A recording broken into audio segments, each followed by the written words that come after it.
Before I tell you what happened to me, answer something honestly. If your own daughter walked into your hospital room crying softly, holding legal papers close against her chest, would you question her intentions, or would you sign without reading everything carefully? Because I trusted mine completely, and that trust nearly destroyed every single thing I spent 76 years building carefully. My name is Clara Mercer, and 6 months ago I learned something terrifying about family, loyalty, and the quiet ways people can steal your life without touching a single dollar directly. What happened inside that hospital room did not begin there. It started years earlier, hidden beneath polite dinners, birthday calls, and carefully rehearsed concern that sounded exactly like love whenever anyone else listened closely. The frightening thing about betrayal is never the lies themselves. The frightening part is discovering how naturally those lies blended into ordinary moments you once considered completely safe and harmless. Even now, remembering that afternoon makes my stomach tighten painfully. The room smelled heavily like antiseptic, stale air conditioning, and artificial lavender meant to comfort exhausted patients recovering from surgery. Outside my window, rain tapped softly against the glass. Machines beeped quietly beside my bed, while fluorescent lights hummed overhead with that strange hospital buzz, making sleep impossible during long nights. My left hip burned constantly after surgery. Every movement felt like someone pressing broken glass deeply into my bones. The nurses treated me gently, speaking softly whenever they entered, almost like I might disappear completely if anyone raised their voice suddenly nearby.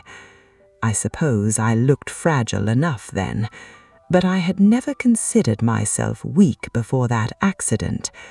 I raised my daughter mostly alone, after my husband Amos worked endless hours managing our family hardware business downtown for nearly 40 years straight. Amos believed strongly in hard work, careful planning, and understanding every paper before signing anything important whatsoever. He repeated that lesson constantly throughout our marriage. Never trust rushed paperwork, Clara. Those exact words echoed inside my head later. Unfortunately, they echoed much too late afterwards. That afternoon, Jolene arrived wearing a cream-colored coat with sharp shoulders and expensive buttons catching light whenever she moved closer beside my hospital bed carefully. She looked polished, composed, successful. Jolene always dressed like someone preparing for a corporate meeting instead of visiting her elderly mother recovering painfully from major surgery. At first, that never bothered me previously. I admired her confidence, honestly. She carried a thin leather folder tucked beneath one arm. I recognized that style immediately because Amos carried similar folders whenever discussing contracts with suppliers years before retirement finally arrived peacefully. "Mom," she said softly while brushing loose hair gently away from my forehead, "I need your signature on several temporary documents while you're recovering here safely." "Temporary documents for what exactly, sweetheart?" My voice sounded thinner than usual then. Weakness embarrassed me more than physical pain, honestly. She smiled immediately after hearing my question, but something about that smile felt incomplete somehow. Not code exactly, just practiced carefully. "Medical authorizations mostly," she explained smoothly while opening the leather folder carefully against my hospital blanket slowly. property protections too, just until you're stronger again physically. Everything remains completely under your control, obviously. I remember nodding slowly while trying harder to focus clearly. Medication blurred the room slightly around me. The ceiling lights looked soft around their edges. Even keeping track of time felt strangely difficult during recovery. I asked whether everything truly needed immediate signatures that same afternoon. Jolene squeezed my hand reassuringly after hearing my concern quietly. "Mom, please don't stress yourself unnecessarily right now. This is standard procedure everywhere nowadays. Everyone handles these situations exactly this way after surgeries. Everyone." Funny how dangerous that word becomes later. A tall man entered moments afterwards, carrying a small black case underneath one arm professionally, while avoiding direct eye contact with me entirely during introductions. He introduced himself quickly as a mobile notary public, Callum Vere. The name barely registered inside my exhausted, medicated mind then. He never explained documents slowly or carefully. Instead, pages flipped rapidly across my lap, while his silver pen pointed efficiently toward highlighted signature lines waiting silently beneath legal paragraphs nobody actually read aloud completely. "Sign right here, please, Mrs. Mercer, and another signature here below this paragraph. One final signature beside the highlighted section there." My hand trembled slightly while lifting the pen awkwardly, not dramatically enough attracting concern from others nearby, just enough forcing me steady my wrist against wrinkled hospital sheets underneath the paperwork resting uncomfortably across my lap. I remember pausing once before signing everything completely. "Jolene," I asked quietly, while staring uncertainly towards several dense legal paragraphs above my signature line carefully. "None of this permanently changes anything important, correct?" Her fingers wrapped warmly around my shaking hand instantly. "Of course not, Mom. This only protects your interests temporarily while recovering peacefully."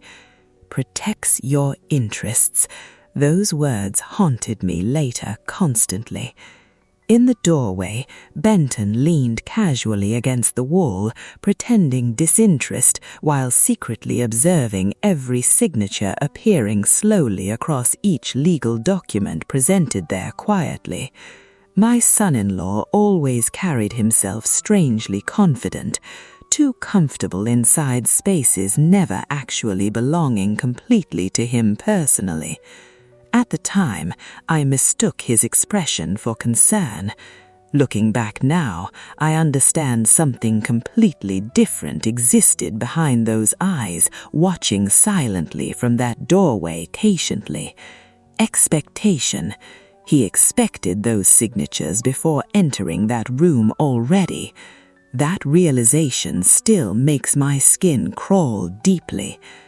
I signed every page carefully, despite exhaustion overwhelming my concentration repeatedly throughout that afternoon, inside the hospital room surrounded by strangers and fluorescent lights humming endlessly overhead.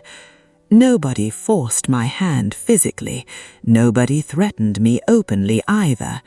That truth hurts more than people understand initially.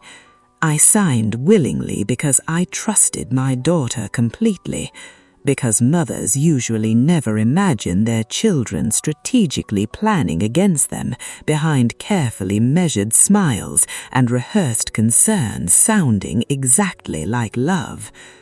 Afterwards, Callum gathered paperwork quickly into his case again. The entire process ended strangely fast, considering how supposedly important everything actually was legally.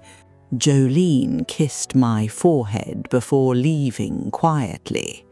"You did great today, Mum. Everything is handled now successfully. Everything handled. I watched her disappear down the hallway beside Benton afterward. Their voices remained low while discussing copies and timing softly beyond my partially closed hospital door afterward, somewhere farther down the corridor outside. At the time, pain medication blurred details together confusingly. Machine sounds, rain against windows, nurses speaking softly nearby. I convinced myself everything remained safe because my daughter handled whatever responsibilities temporarily needed attention during recovery from surgery and exhaustion consuming my aging body painfully each passing hour. I never imagined that hospital afternoon quietly changed ownership over my entire future without my understanding anything happening around me carefully, behind smiling faces pretending protection and concern. When I finally returned home weeks later, everything initially appeared exactly unchanged outside. My white shutters still framed front windows beautifully each morning. The old mailbox leaned slightly crooked beside the sidewalk, exactly where Amos promised fixing repeatedly before passing away unexpectedly years earlier during autumn. Wind chimes hanging across the porch still produced that soft, hollow melody whenever evening breezes crossed Briar Lantern Road gently around sunset hours. Everything looked familiar. Still, something inside the house felt different immediately. Not dramatically different, just slightly wrong somehow. Like entering your bedroom and sensing furniture moved barely an inch overnight while nobody else notices anything unusual surrounding them whatsoever. Jolene began visiting constantly afterward, too constantly, honestly. Every visit arrived carrying something unnecessary inside expensive shopping bags or neatly labeled containers stacked carefully across my kitchen counters afterward without asking permission beforehand anymore. Soup flavors I disliked personally. Vitamin organizers sorted unnecessarily by weekdays despite managing medications independently for decades successfully without outside assistance from anyone else.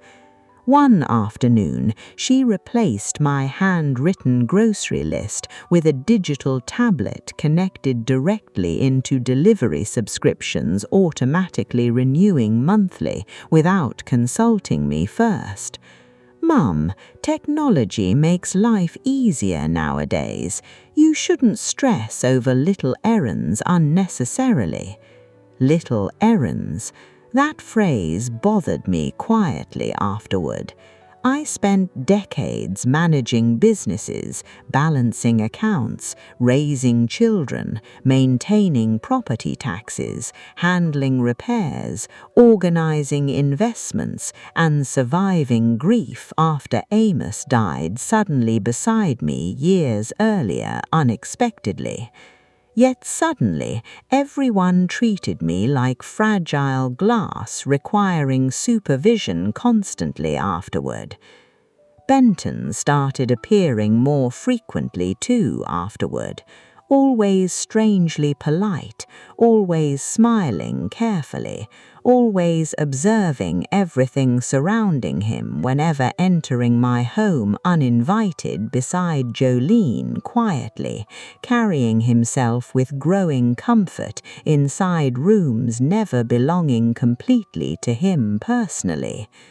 "Morning, Clara," he'd say casually while leaning against kitchen door frames watching me prepare coffee slowly.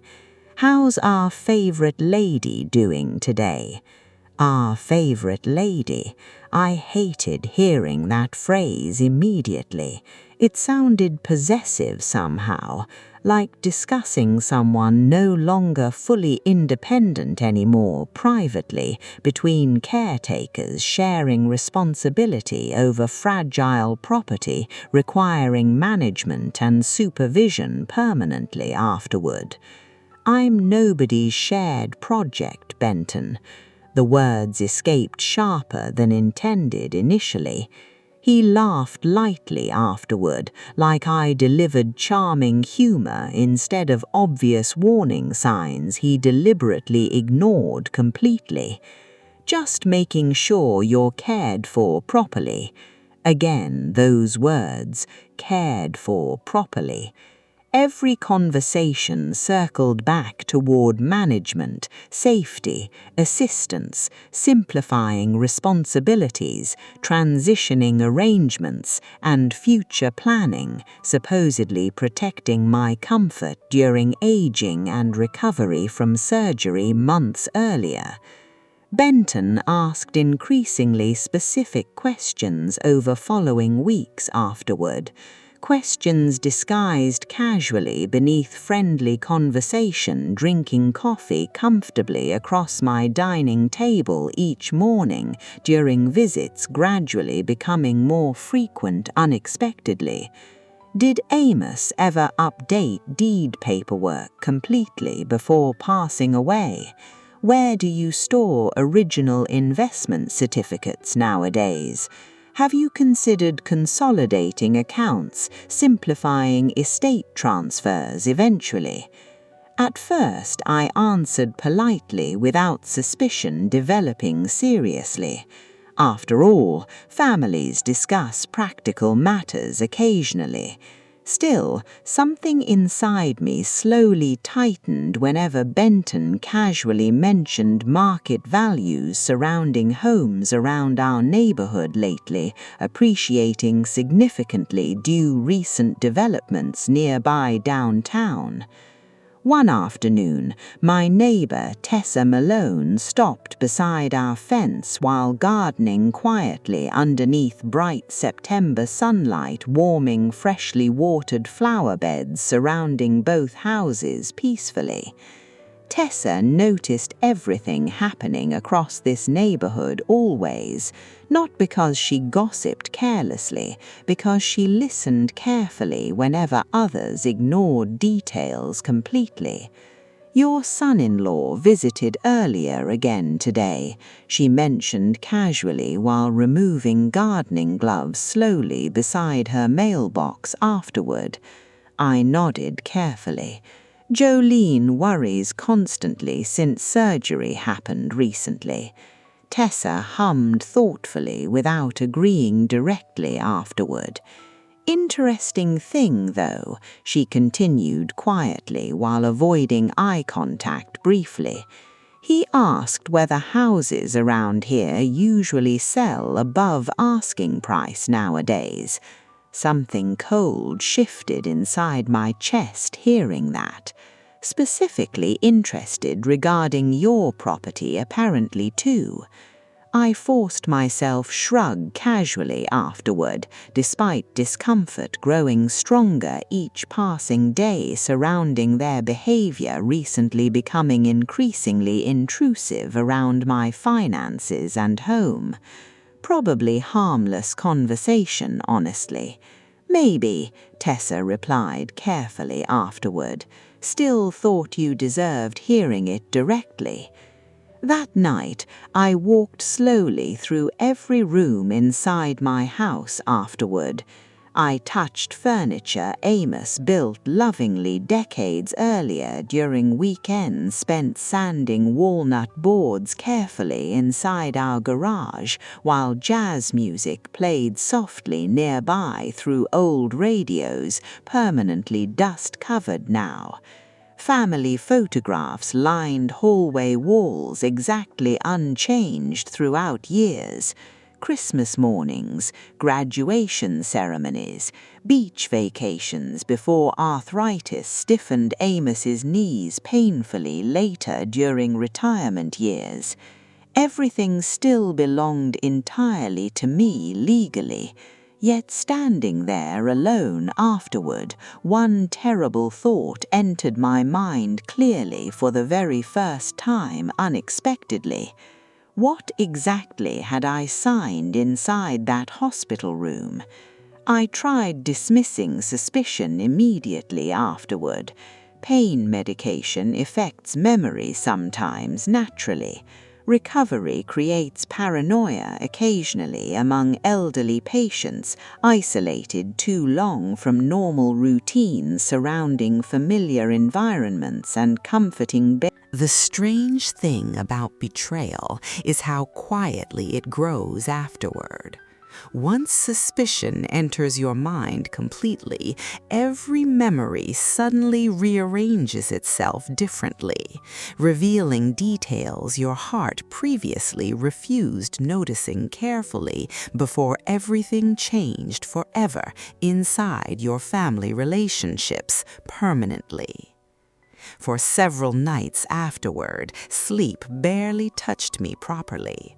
I would lie awake listening carefully toward the old grandfather clock downstairs, while wind pushed softly against tree branches outside my bedroom windows during long midnight hours filled with restless thoughts and uncomfortable realizations. Every sound inside that house felt sharper somehow afterward.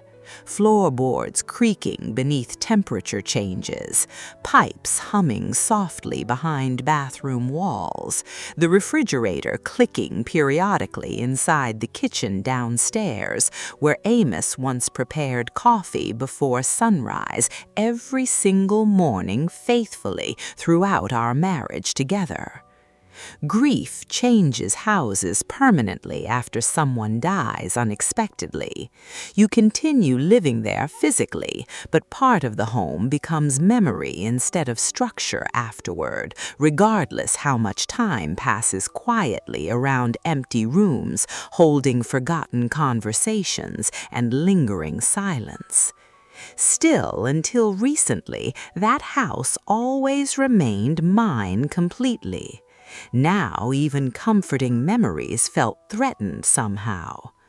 One rainy evening, I stood beside the hallway cabinet holding old family photographs carefully organized inside faded albums, collecting dust through decades nobody bothered opening regularly anymore afterward.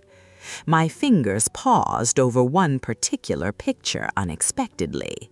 Jolene at 14 years old.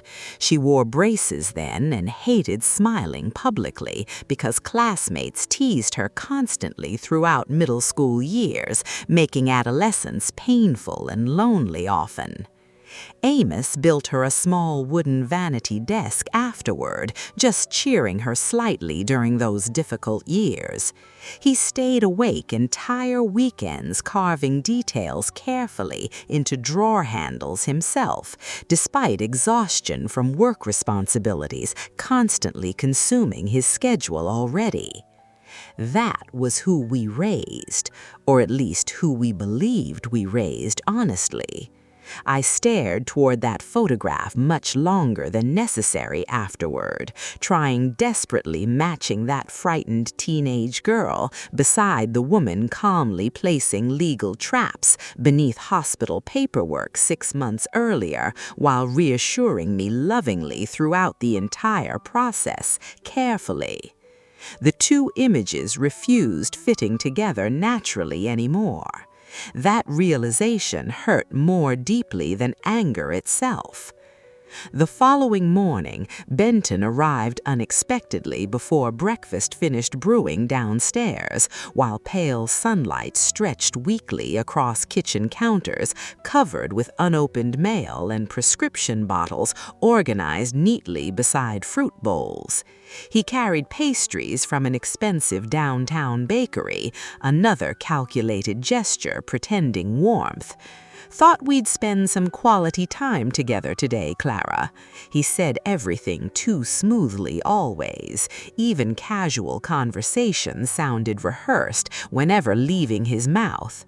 I poured coffee slowly afterward, without inviting him sit comfortably across from me like previous visits previously allowed without hesitation.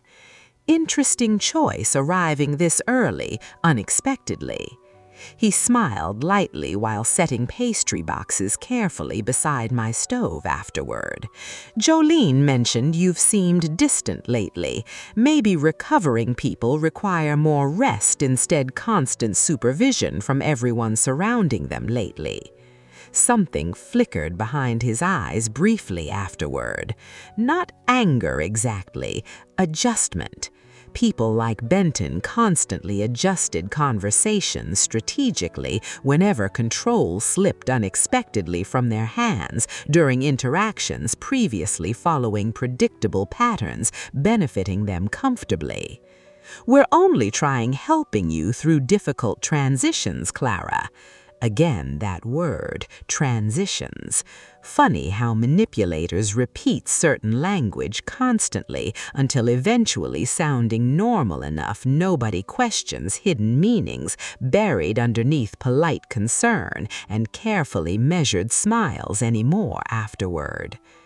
What transitions exactly concern you most lately?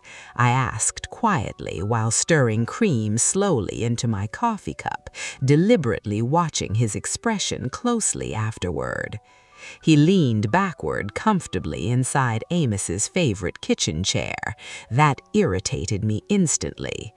Well, realistically speaking, this property requires extensive upkeep nowadays considering your age and recent health complications, unfortunately, making independent living increasingly challenging over time, naturally.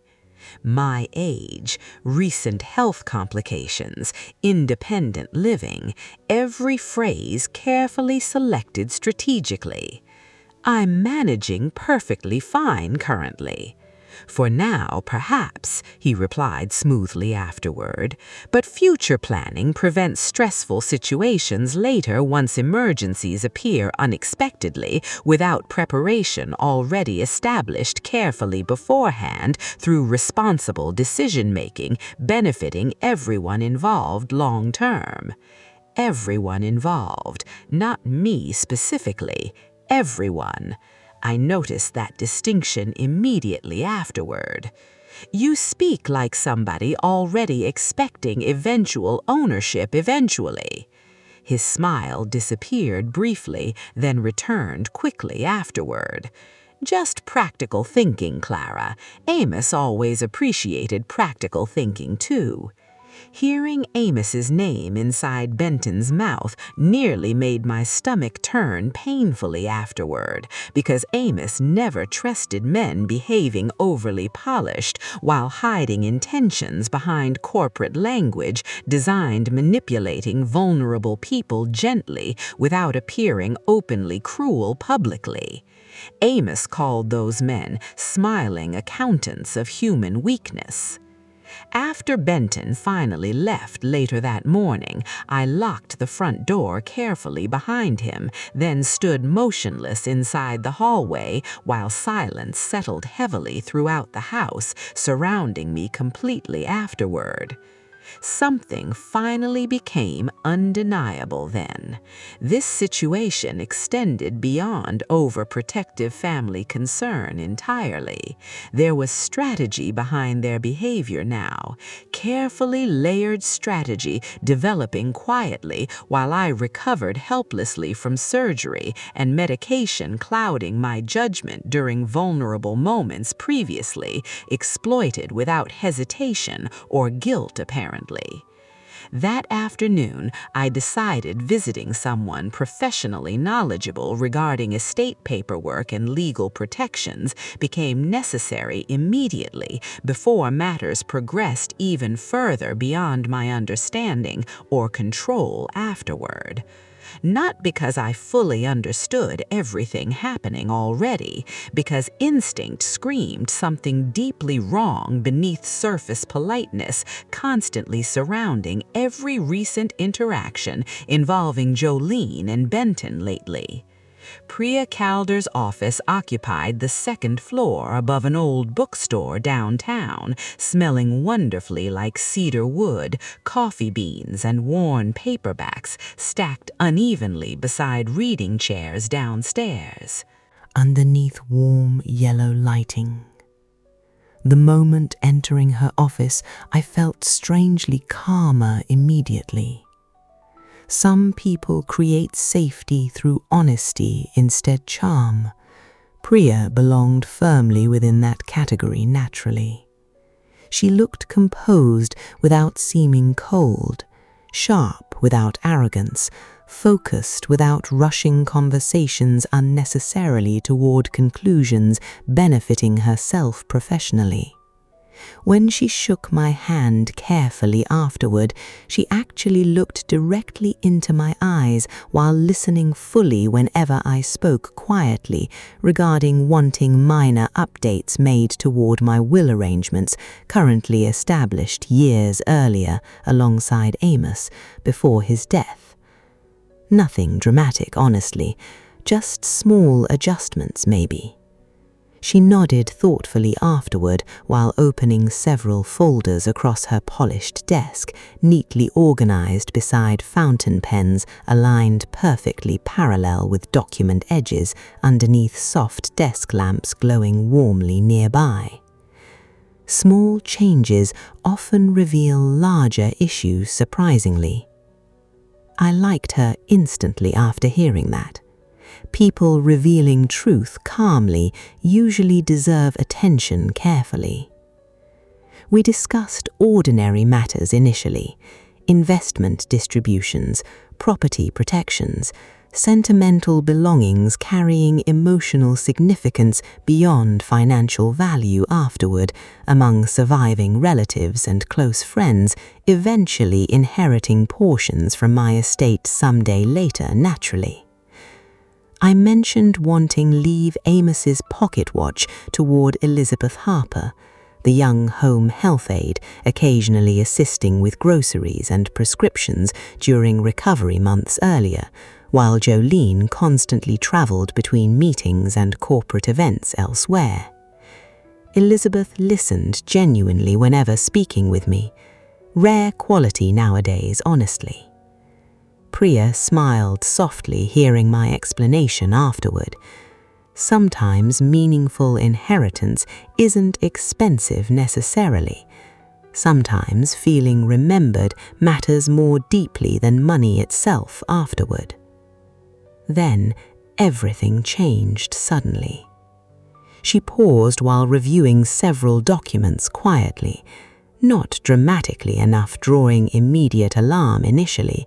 Still, experienced people reveal concern through silence differently than ordinary individuals reacting emotionally toward unexpected discoveries appearing unexpectedly before them afterward.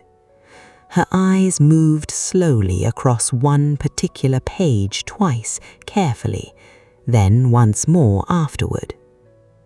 Mrs. Mercer, before continuing further, I need asking something important regarding recent legal filings connected directly with your estate and familial designations currently active officially. Familial designations? The phrase sounded strange immediately. Do you remember signing adoption paperwork during the last year, perhaps?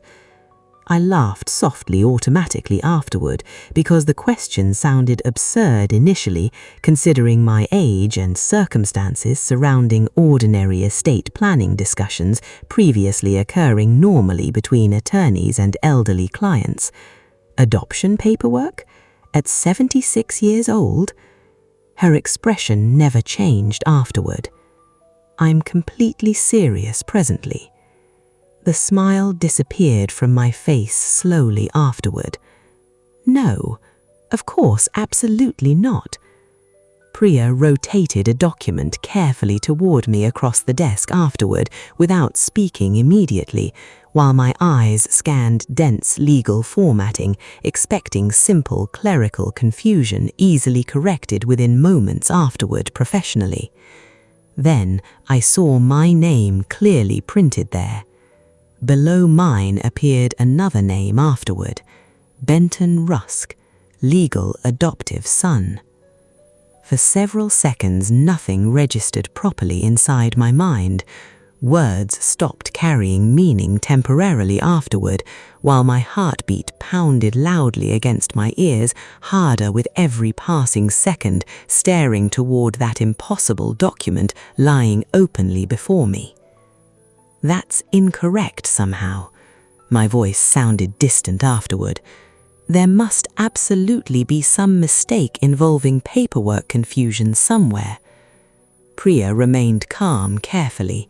She allowed silence surrounding the room settle naturally, instead interrupting my shock prematurely with explanations arriving too quickly before comprehension caught up emotionally. Please continue reading fully. I forced myself downward through every paragraph afterward, despite nausea tightening painfully inside my stomach, while realizations slowly formed around horrifying details previously hidden beneath hospital signatures I never truly understood clearly during recovery. There it was, unmistakably, my signature, slightly shaky from medication and exhaustion perhaps, still undeniably mine afterward, dated exactly during hospitalization following surgery months earlier, while recovering heavily medicated inside that antiseptic room where Jolene reassured me repeatedly everything remained temporary and protective only. I never agreed toward this intentionally. My voice hardened slightly afterward. I would have remembered adopting my son-in-law legally. Priya folded her hands carefully atop the desk afterward.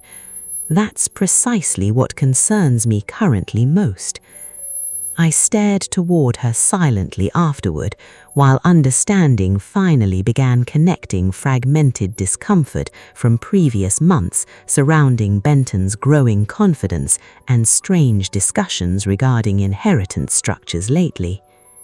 What exactly does this mean legally now? She answered carefully afterward.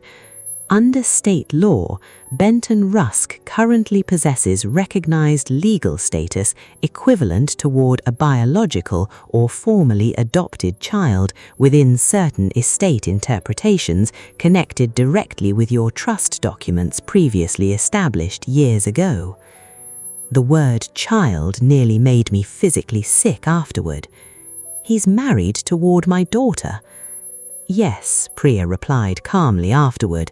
However, legal structures occasionally create outcomes ordinary people never anticipate fully when manipulated strategically alongside existing estate clauses and inheritance protections previously written broadly. Manipulated strategically. Finally, someone described this situation honestly. Then Priya revealed something even worse afterward. Years earlier, Amos inserted protective clauses inside our trust, ensuring assets remained exclusively within direct bloodline or legally recognized descendants afterward, preventing outside spouses from accessing ownership through divorces or contested inheritance disputes, potentially emerging later unexpectedly. At the time, those protections sounded intelligent and responsible. Now they resembled loaded weapons quietly turned against me completely. By legally adopting Benton, Priya explained carefully afterward, he potentially positioned himself directly inside inheritance protections originally intended protecting family assets from outsiders permanently. Outsiders.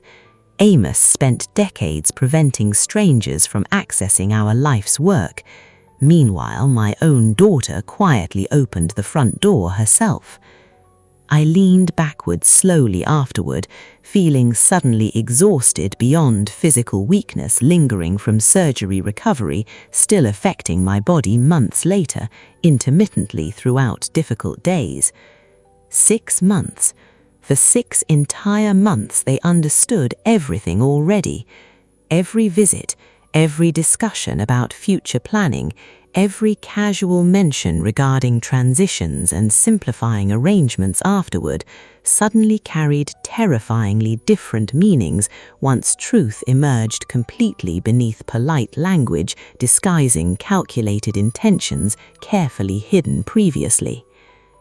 "Mrs. Mercer," Priya said gently afterward, "think carefully before answering this next question honestly. Do you remember signing documents while medicated or disoriented during hospitalization, specifically around Benton and Jolene together?" Immediately I returned mentally to that room again afterward. The lights, the rain, the silver pen. Jolene squeezing my hand reassuringly while saying everything only protected my interests temporarily during recovery from surgery complications and weakness. "Yes," I whispered quietly afterward, "I remember signing something important there. Did you fully understand those documents completely beforehand?" For several seconds I couldn't answer afterward because admitting truth meant accepting something far more painful than legal manipulation itself. It meant admitting my daughter deliberately used trust against me strategically during physical weakness and emotional vulnerability following surgery recovery inside that hospital room previously considered safe. Finally, I lifted my eyes toward Priya afterward. No, I absolutely did not understand what those papers actually contained completely before signing anything placed before me there. Something changed inside me permanently afterward. Saying those words aloud, honestly, confusion disappeared gradually afterward. So did denial previously protecting me emotionally from facing reality fully. In their place arrived clarity. Cold clarity, perhaps, but clarity nevertheless. Because suddenly one terrible truth became undeniable afterward. This never happened accidentally whatsoever. This was planned carefully long before entering my hospital room, carrying those documents beneath practiced smiles and rehearsed concern, sounding exactly like love until examined closely under honest light afterward completely. When I finally left Priya's office later that evening, sunset painted downtown buildings orange while people hurried home carrying groceries, coffee cups, briefcases, flowers, and ordinary worries completely unrelated toward betrayal unraveling inside my own life currently. Everything outside continued normally somehow. That felt almost offensive afterward. I sat alone inside my parked car, gripping the steering wheel tightly while staring through windshield reflections towards strangers laughing casually across sidewalks nearby underneath glowing restaurant signs beginning flicker awake against approaching evening darkness. Someone carried fresh pastries nearby.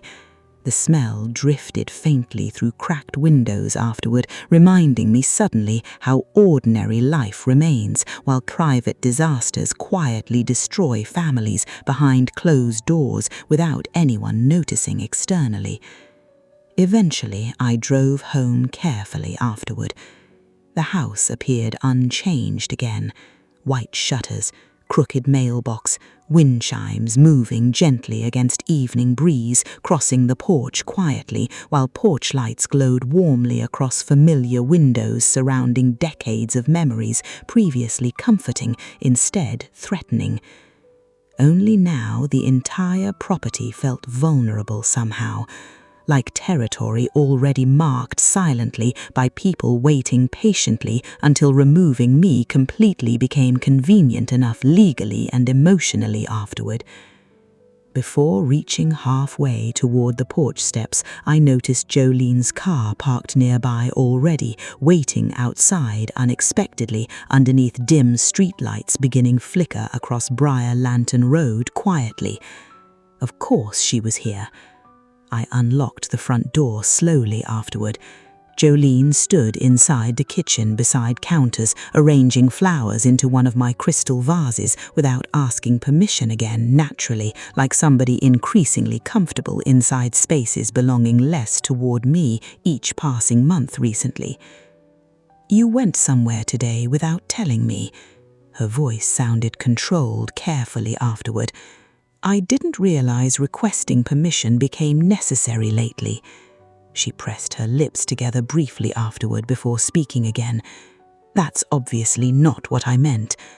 Then what exactly did you mean instead?" For several seconds, neither one spoke afterward, while tension settled quietly between us, stronger than anything previously existing throughout our relationship before that moment arrived unexpectedly. I poured water slowly into a glass afterward, keeping movement steady despite adrenaline rising sharply beneath my calm appearance, carefully maintained through years surviving grief, business struggles, and disappointment without public collapse ever occurring visibly. I met with an attorney today. Everything changed instantly afterward. Her posture stiffened noticeably, despite attempts hiding reaction quickly beneath professional composure, practiced carefully through years navigating negotiations and difficult conversations elsewhere professionally. "An attorney?" she repeated too fast afterward. "Why exactly?" "To review my will arrangements currently established previously." I interrupted deliberately before she redirected conversation strategically again towards safety concerns or recovery management surrounding my health and property. Her eyes narrowed slightly afterward, while calculations visibly moved behind them quickly. "Well, that's responsible thinking, honestly. I'm glad you're planning carefully ahead now." "Oh, I definitely am planning carefully now." Before she responded further, the front door opened unexpectedly again afterward. Benton entered casually, carrying keys already inside one hand, like someone possessing permanent access rights toward my home, despite never receiving invitation previously from me personally. "Afternoon, Clara," he smiled smoothly afterward. "Jolene mentioned you'd returned recently already."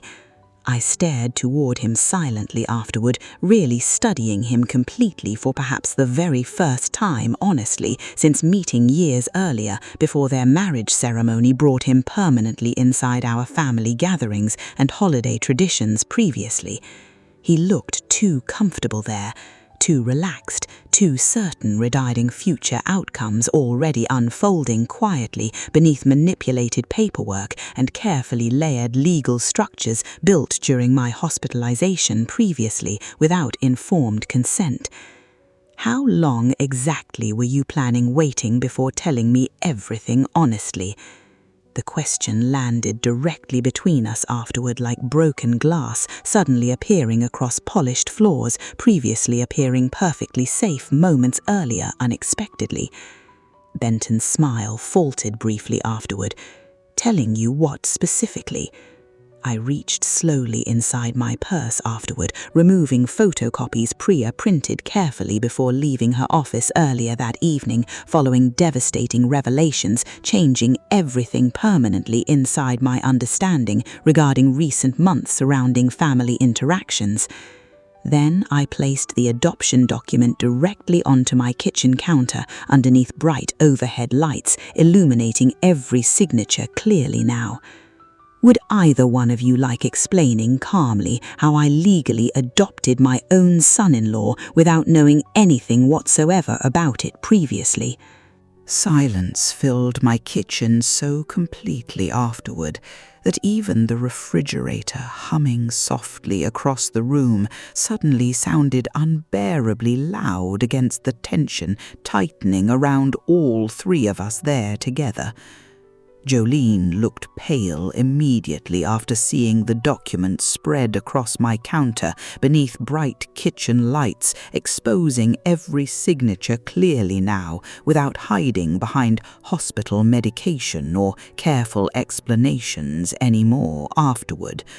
Benton reacted differently completely, not shocked, not confused, caught.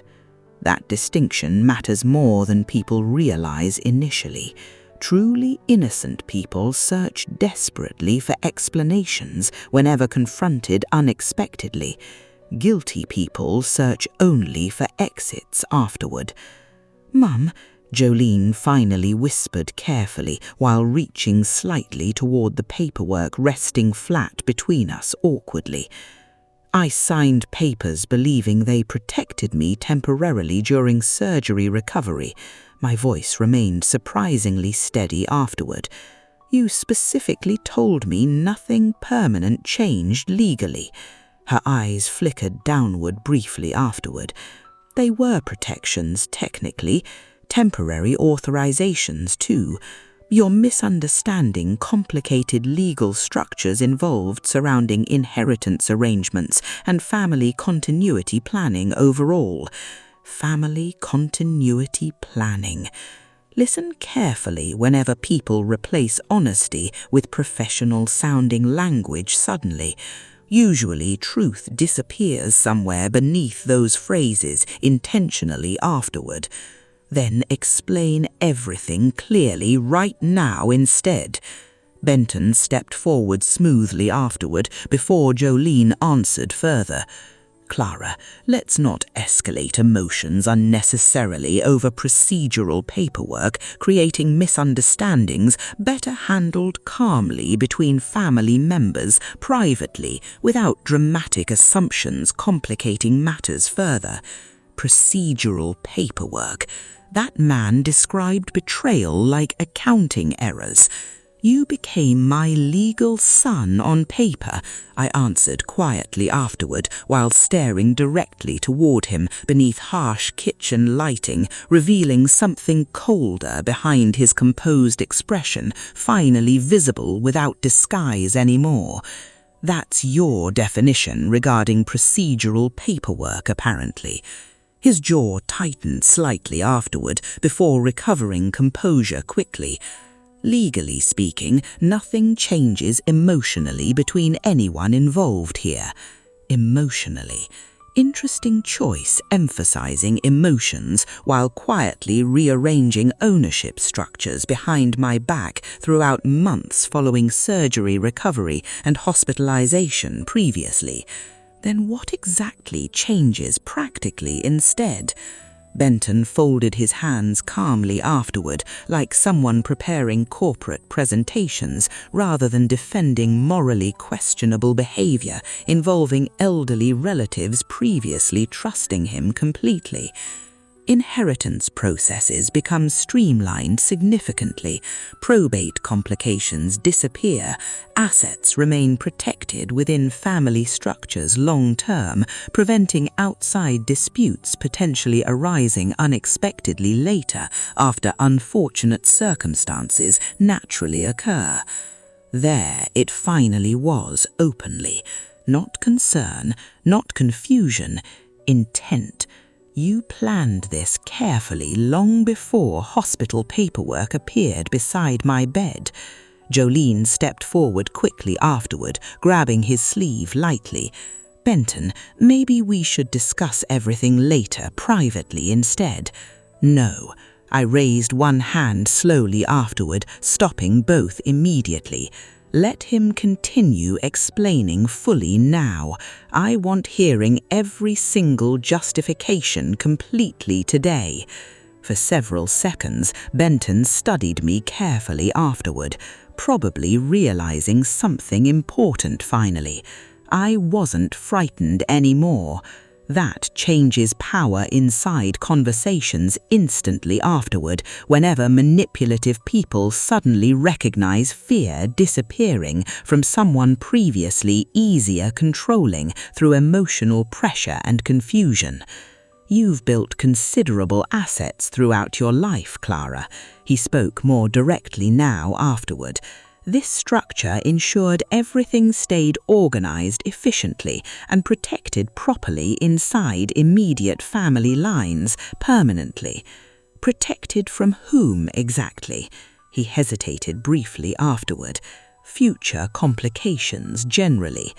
Future complications apparently looked suspiciously similar toward removing me gradually from control over my own property and finances eventually afterward, according to every conversation recently surrounding transitions and care arrangements constantly discussed between them privately. Why wasn't I informed honestly before signing anything then? That question hung heavily across the kitchen afterward. Jolene looked away first immediately. Benton remained silent several seconds longer afterward before finally answering carefully. Timing mattered because you were vulnerable physically after surgery complications and emotional stress surrounding recovery, unfortunately, affecting your ability to process complex legal discussions comfortably then. Vulnerable enough not questioning my daughter, apparently. That's unfair, Mum. Jolene's voice cracked slightly afterward. No, what's unfair involves placing legal traps before someone, unable even remembering what day currently existed during heavy medication recovery following surgery complications and pain management treatments administered constantly inside hospitals. Neither answered immediately afterward, because neither possessed honest defense against that truth anymore. Eventually, Benton exhaled quietly afterward while glancing briefly toward the living room, almost calculating next strategic movement carefully inside conversations slipping increasingly beyond his control completely now. You're focusing entirely upon wrong aspects surrounding this arrangement currently. Nothing practical changed regarding your daily life whatsoever. You still live comfortably here. You maintain access toward all accounts and property. Access. That single word echoed sharply afterward. Not ownership anymore, apparently. Access, like somebody discussing permissions granted temporarily rather than rights naturally belonging permanently toward me after decades building everything alongside Amos through sacrifice and exhausting work previously. If absolutely nothing changed significantly, why hide everything 6 months afterward, explaining openly immediately from the beginning honestly? Jolene opened her mouth afterward, but no explanation arrived, because none existed. Finally, Benton answered quietly instead afterward. We planned discussing details once recovery stabilized fully and stress levels lowered appropriately, making conversations easier managing productively later. No. This time my answer arrived instantly afterward without hesitation whatsoever. You planned waiting until undoing everything became impossible legally. That statement struck hard enough, visibly affecting both immediately afterward. Jolene looked downward again, avoiding eye contact completely now. Benton never denied my accusation either. That silence revealed more truth than arguments ever could afterward, honestly. I folded the document carefully afterward before placing copies back inside my purse deliberately, without rushing movements betraying emotions still swirling heavily underneath my controlled expression, maintained through decades surviving disappointment and grief previously. Well then, you should have waited slightly longer, perhaps. Confusion crossed Jolene's face immediately afterward. What exactly does that mean now? It means I've already started asking important questions elsewhere.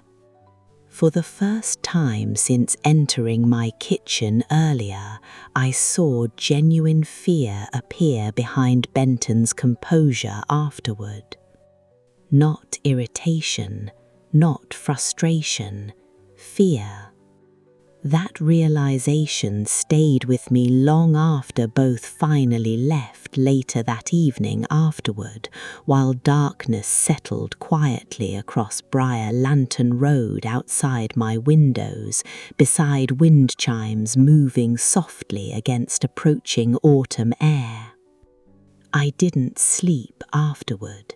Instead, I walked slowly through the house, carrying Amos's old ledger beneath one arm, while organizing every memory, document, and conversation mentally into patterns gradually revealing themselves clearer each passing hour afterward. The hallway cabinet stood exactly where always positioned previously, beside framed photographs and antique lamps, casting warm light softly against faded wallpaper throughout the downstairs corridor quietly. Inside rested old insurance papers, medical records, property documents, warranty receipts, folded tax statements, and dozens of forgotten envelopes untouched throughout years, because stability rarely requires constant verification normally, but instability does afterward. I spread everything carefully across the dining room table, beneath overhead lights glowing softly against polished wood Amos we finished personally decades earlier during retirement winters spent restoring furniture, instead golfing like everyone expected. Paper edges scratched gently while I sorted timelines afterward. Hospital admission, surgery dates, medication schedules, visitor passes, insurance approvals, discharge paperwork. Then, unexpectedly, I found something unusual tucked carelessly between unrelated forms afterward. A small visitor receipt printed from hospital record systems. The name across it stopped me immediately. Callum Vire. The notary never arrived accidentally whatsoever. Someone arranged his presence specifically beforehand during exact windows surrounding my medication and disorientation following surgery complications previously, documented professionally somewhere inside hospital records undoubtedly. That realization changed everything afterward. Until then, betrayal still carried possibilities involving misunderstanding or unethical shortcuts justified internally through selfish reasoning perhaps. But planning notary visits around medication windows, that crossed into something colder entirely afterward. I sat slowly afterward while staring toward that receipt lying alone beneath dining room lights illuminating tiny printed letters quietly, proving premeditation hidden beneath months of manipulated concern and rehearsed kindness previously. Anger threatened rising then, not explosive anger exactly, grief mixed with humiliation instead afterward. Because nothing humiliates stronger than discovering people patiently studied your weaknesses before using them strategically against you later while pretending love continuously throughout the entire process carefully. Still, Amos taught me something valuable years earlier during difficult business disputes involving dishonest suppliers attempting quietly manipulating contract loopholes beneath confusing legal language and rushed deadlines. Emotion clouds timing critically. Clarity wins eventually. So instead crying or calling Jolene impulsively afterward, I reached calmly toward the telephone instead and contacted the hospital records department directly that same evening. The line rang endlessly afterward, beneath silence filling my kitchen around stacks of paperwork and cooling untouched tea forgotten beside open folders spreading gradually across the dining room completely. Eventually, a tired-sounding woman answered professionally. "Medical Records Department, how may I assist you today?" "My name is Clara Mercer. I require complete copies regarding every document signed during my hospitalization 6 months earlier, including visitor logs surrounding notary access and authorization approvals connected specifically toward legal paperwork execution occurring during recovery periods there." Silence followed briefly afterward. "I can assist obtaining medical documentation," she replied carefully afterward. "However, visitor access logs involve additional restrictions normally, requiring administrative review beforehand, depending circumstances surrounding privacy protocols currently established institution-wide." I was the patient involved directly. Another pause afterward. Longer this time, then her voice softened slightly. "I'll begin request processing immediately then."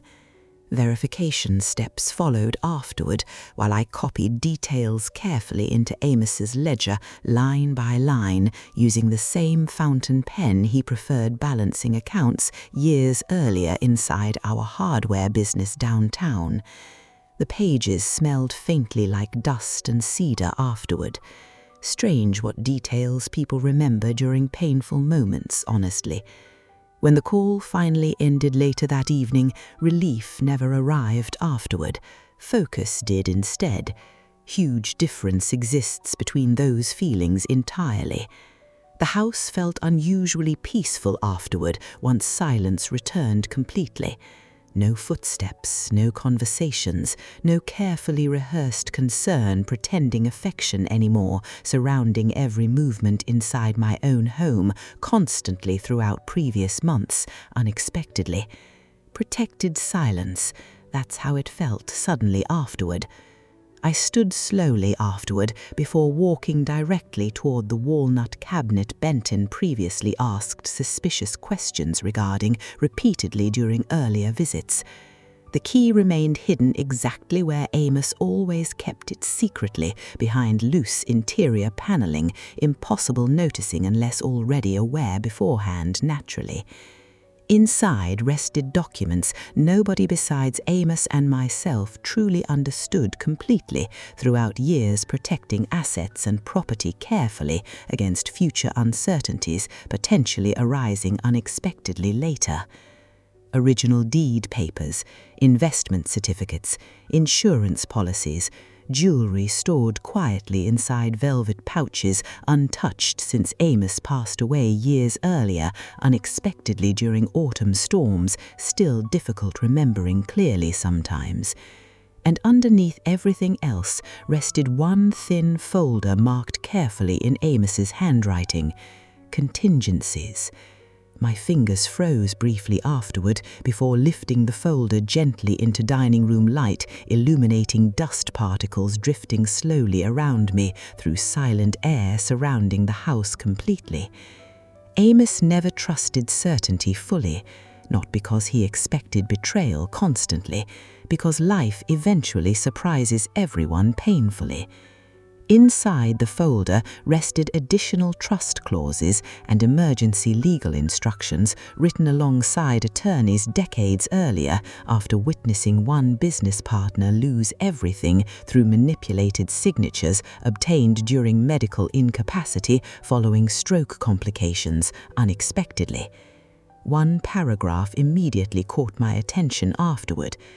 In circumstances involving coercion, misrepresentation, diminished awareness, or impaired consent during execution regarding legal instruments, all associated agreements may become subject toward formal challenge and immediate suspension pending judicial review.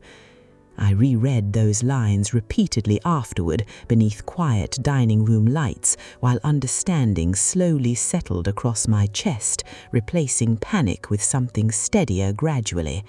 Hope, perhaps. For the very first time since Priya revealed adoption documents earlier that day, this situation no longer felt irreversible completely afterward.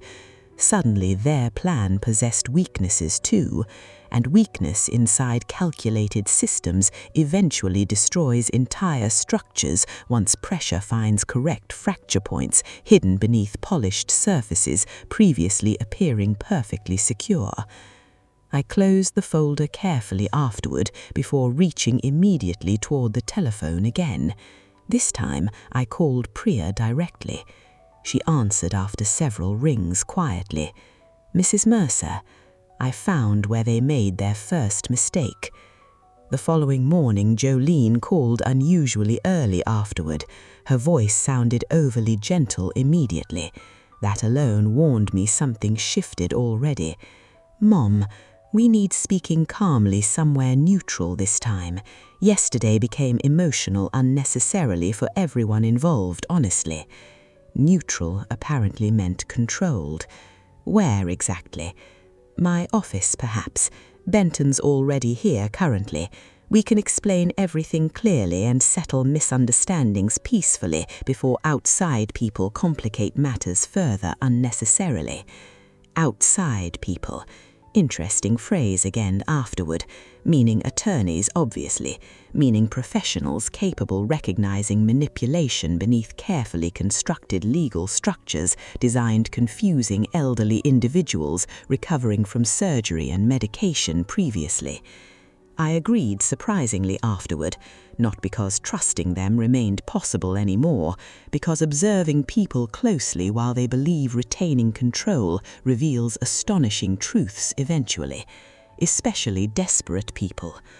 Benton's office occupied the third floor inside sleek downtown glass buildings overlooking expensive restaurants and polished sidewalks where executives hurried constantly carrying coffees and ambition through crowded streets below throughout weekday afternoons. Everything inside that office looked intentionally impressive afterward. Dark wood, minimalist furniture, expensive artwork nobody actually emotionally connected with personally. Rooms designed shrinking visitors psychologically before negotiations even began naturally. Jolene stood immediately seeing me enter afterward. She wore softer colors today. No sharp business suits, no intimidating posture. Interesting adjustment strategically chosen. Benton remained seated comfortably behind enormous desk meanwhile afterward, fingers steepled together like someone preparing merger discussions rather than family conversations surrounding betrayal and manipulated legal documents previously hidden from elderly relatives. "Clara, thank you for coming today." I ignored the greeting afterward while taking the chair opposite them silently instead. Several glossy brochures rested neatly across the desk beside bottled water and expensive pens arranged carefully for presentation. One title immediately caught my attention afterward: Marigold House, Private Senior Residences. Every photograph inside displayed smiling elderly people wandering gardens beneath soft sunlight, while nurses carried tea trays through perfectly decorated lounges designed resembling luxury hotels more than assisted living facilities, honestly. Beautiful community, honestly. Jolene smiled carefully afterward while sliding brochures slightly closer toward me. "We thought perhaps you'd feel safer somewhere professionally managed long-term, considering recent health complications and recovery challenges currently affecting independent living arrangements, unfortunately." I didn't realize planning my relocation already started officially. Benton leaned forward slightly afterward. "Clara, realistically speaking, this property requires maintenance becoming increasingly difficult at your stage of life following surgical recovery and future risks naturally associated with aging independently." future risks naturally associated with aging, corporate language again, and what exactly happens toward my house meanwhile during this supposedly protective transition afterward. Silence answered briefly, then Benton spoke directly afterward. Selling while market conditions remained favorable would maximize long-term value preservation, obviously, benefiting everyone connected legally toward your estate structure currently. Value preservation apparently sounded much nicer than stealing someone's home gradually through manipulation and medical exploitation afterward. Interesting proposal, honestly. Mom, please don't twist our intentions unfairly. I'm not twisting anything. I'm listening very carefully now instead. And finally, I truly was afterward. Every hesitation, every carefully selected phrase, every glance exchanged silently between them, revealing hidden assumptions previously unnoticed, while trust blinded me completely throughout earlier months surrounding surgery recovery and manipulated paperwork signed unknowingly. Then something unexpected happened afterward. While lifting one brochure casually, a folded financial worksheet slipped partially free from inside its pages accidentally, revealing printed columns beneath overhead office lights, clearly enough reading several highlighted figures immediately. Projected sale value, estimated closing distributions, and beside one highlighted section appeared Benton's name directly connected towards substantial percentages calculated carefully already. My stomach turned cold afterward. They weren't discussing possibilities anymore. They were planning outcomes, detailed outcomes. You prepared distribution estimates already.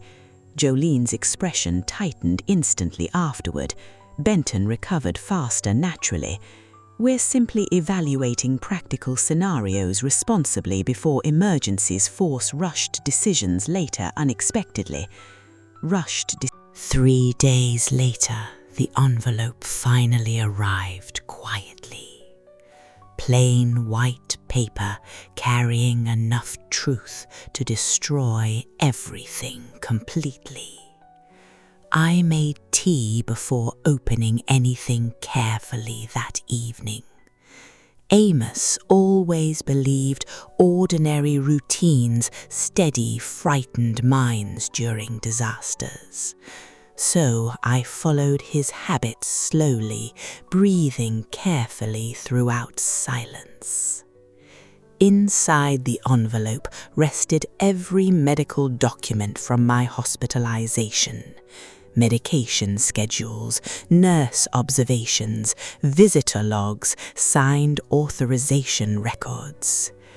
I spread everything neatly across the dining room table afterward. Patterns become visible once paperwork gets organized properly under honest light. Then, suddenly, one small nurse report stopped my breathing completely. Patient heavily disoriented following medication administration. Repeatedly confused regarding current date and surrounding circumstances. I checked the timestamp immediately beneath that written observation carefully. 11:40 a.m. Then my eyes moved toward the notary acknowledgement document afterward. Signing completed officially at exactly 11:52 a.m. that morning. 12 minutes. Only 12 minutes separated medical confusion from legal consent afterward. That single detail changed everything completely inside my mind instantly. I called Priya immediately after discovering those timestamps together carefully. Clara, this proves diminished awareness during document execution clearly, meaning their entire adoption structure could collapse legally under scrutiny now. For several seconds, I just stared across my silent kitchen afterward. Months earlier, they controlled every move completely behind my back. Now, suddenly, their carefully planned system contained visible cracks everywhere. The following week, Priya located Callum Veer downtown unexpectedly. His office sat above an old repair shop, smelling like dust. The moment he saw me entering beside Priya, nervousness appeared instantly. "Mrs. Mercer," he whispered awkwardly while avoiding direct eye contact afterward. Priya placed hospital records directly across his cluttered desk carefully. "You notarized signatures during documented medical disorientation periods officially." Callum swallowed hard afterward while reading timestamps silently beneath pressure. "I only verified identity and willingness legally," he answered quietly. "Did you fully explain every document before my signatures happened?" Silence filled the tiny office immediately after my question landed there. Finally, Callum leaned backward heavily inside his chair afterward, exhausted visibly. "No, not completely. Your daughter requested keeping explanations brief because you seemed confused. That confession changed everything instantly, because confusion was no longer accidental anymore. It became intentional manipulation carefully planned around my weakened condition previously." Then Callum revealed one final devastating detail afterward quietly. Benton personally contacted him beforehand, arranging urgent same-day services privately. Additional compensation was offered for immediate paperwork completion that afternoon. There it finally was, openly, proof. Not suspicion anymore, not instinct, proof. Priya secured a sworn statement immediately before leaving that office afterward. Once we stepped outside together, cold autumn wind crossed downtown streets. For the first time since surgery happened months earlier unexpectedly, hope returned. Not emotional hope, strategic hope instead, because now their betrayal finally carried consequences legally attached afterward. 2 weeks later, I invited everyone toward my house for lunch. Jolene sounded relieved immediately, hearing warmth return into my voice again. She believed I was finally softening emotionally after recent arguments together. That misunderstanding became my greatest advantage afterward quietly. The dining table looked beautiful that afternoon, honestly. Ivory tablecloth, silver dessert forks, lemon chess pie cooling beside kitchen windows under soft sunlight afterward. Tessa arrived first, carrying flowers from her garden lovingly arranged together. Elizabeth helped quietly throughout the kitchen without asking unnecessary questions ever. Then Jolene and Benton entered together, smiling carefully like victorious people. Benton even mentioned buyers interested in my property during dessert casually. He truly believed control still belonged entirely toward him permanently afterward. Then the front door opened quietly once more. Priya entered first, holding several legal folders carefully beneath one arm. Behind her walked Callum Veer, looking visibly uncomfortable and pale afterward. The room changed instantly. Conversation stopped. Silverware froze midway across plates beneath heavy silence spreading everywhere suddenly. "Mum, what exactly is happening here?" Jolene's voice trembled immediately afterward while standing beside the table nervously. "I invited witnesses today," I answered calmly while placing my teacup down. Priya opened her folder carefully before speaking toward everyone gathered there. "6 months ago, Clara Mercer signed legal adoption documents while heavily medicated and medically disoriented following surgery recovery complications." Murmurs spread instantly throughout the dining room afterward, shocked expressions appearing across every face surrounding that table together. Then Priya revealed hospital timestamps and Callum's sworn statement afterward. The notary confirmed documents were never fully explained before signatures occurred. Benton stood up immediately afterward, losing composure for the very first time. "This proves absolutely nothing legally." "No," I replied quietly while standing slowly afterward beside the table. "It proves exactly who both of you truly became eventually." Jolene started crying immediately after hearing those words spoken calmly. Real tears this time, not rehearsed sadness, not manipulation, just shame finally surfacing beneath months of lies and calculated planning. Within weeks, Priya officially challenged every adoption document successfully afterward. Bank access froze immediately. Property claims disappeared. Benton eventually surrendered completely before investigations expanded publicly any further. He walked away quietly afterward without saying goodbye toward anyone present there. Jolene returned alone 1 week later during heavy evening rain outside. No expensive clothes, no rehearsed confidence, just regret sitting heavily across her exhausted face afterward, silently. "You trusted me completely," she whispered painfully while standing beside my door. "Yes," I answered honestly afterward. "That was the problem entirely." She cried harder after hearing truth spoken that simply and clearly.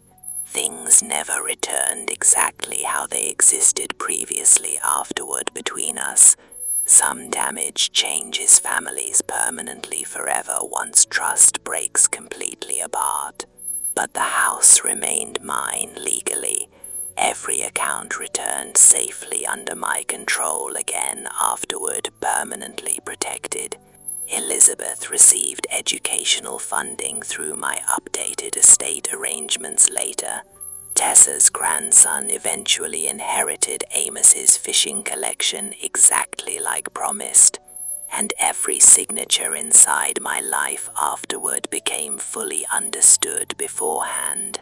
This morning I sat quietly across my front porch again peacefully, tea growing cold beside lemon pie underneath soft morning sunlight afterward gently.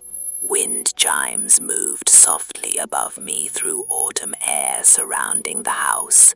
Same porch, same street, same life. Only now everything truly belonged completely to me once again afterward. At 76 years old, I finally learned something painfully important. Love without understanding becomes dangerous faster than strangers ever possibly could.